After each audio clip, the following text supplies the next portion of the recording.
What's going on, guys? Welcome back to another episode of Detached Garage. In today's episode, we've got progress. We've got block going up. We've got lots going on in the garage build. So I will be taking you through a tour of kind of phase one of where we're at so far on the garage build. And then what we'll do is we'll just go over the plans and what's next to come.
All right, so I wanted to show you this detail here. We've got my existing house. We've got the existing house frost wall for the garage.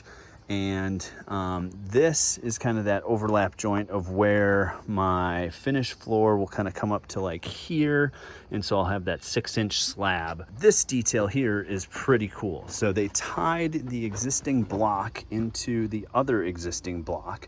And I could have done a poured wall, but all the quotes I was getting, the poured wall was just super expensive. So we're gonna come in, and this is old cheap vinyl siding. We're gonna replace that with LP Smart Side, and we're gonna redo the entire house. But something cool that I wanted to show you is down here is the rebar that runs through the block. And so you have these flat pieces here, the caps, that they did all along this row here.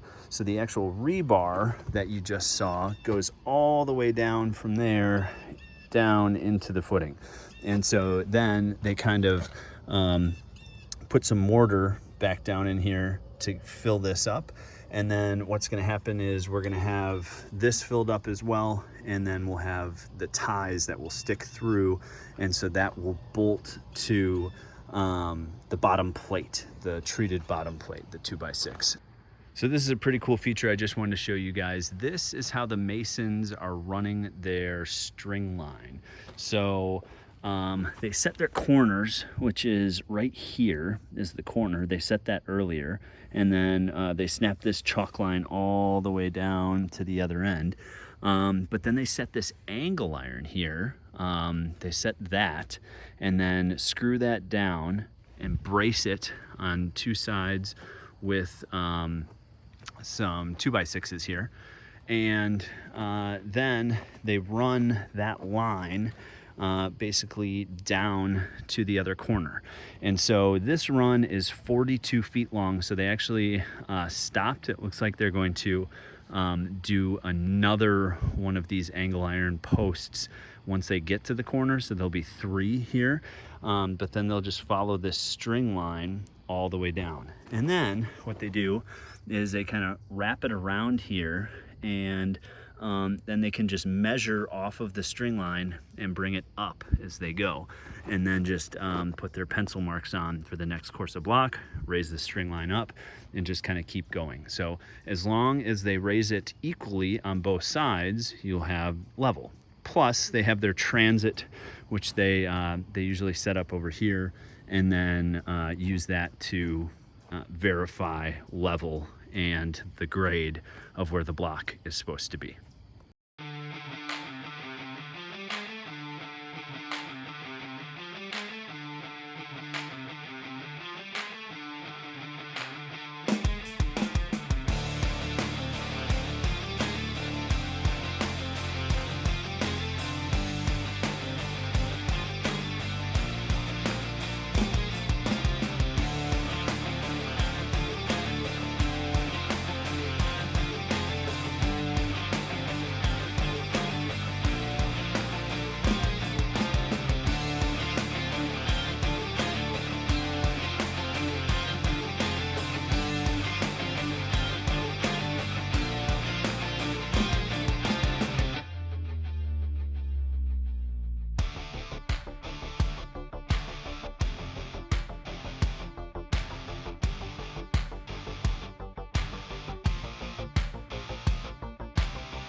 Welcome back to the studio, everybody. Thanks again for watching the foundation be poured and the frost wall be built. One thing I always wanted to do when I'm making this series was tell you where I think I could have done something differently. So when we were making the frost wall, one of the big things is adding sleeves for the utilities to pass through. In the next video, we'll get into marking where the utilities are going to go in the slab preparation as well as pouring the slab. But I had utilities crisscrossing all over the place. We had to find the electrical wire and everything like that. So I chose not to add sleeves for the utility areas, for the sewer and for the drain, for the floor drains.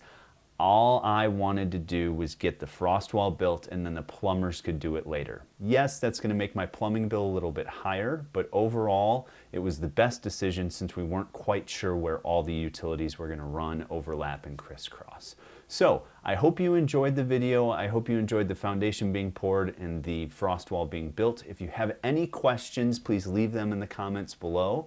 And I hope you'll join me on my next video where the slab gets prepped and poured and we start getting to see a real garage come to life. Thanks again for watching Detached Garage.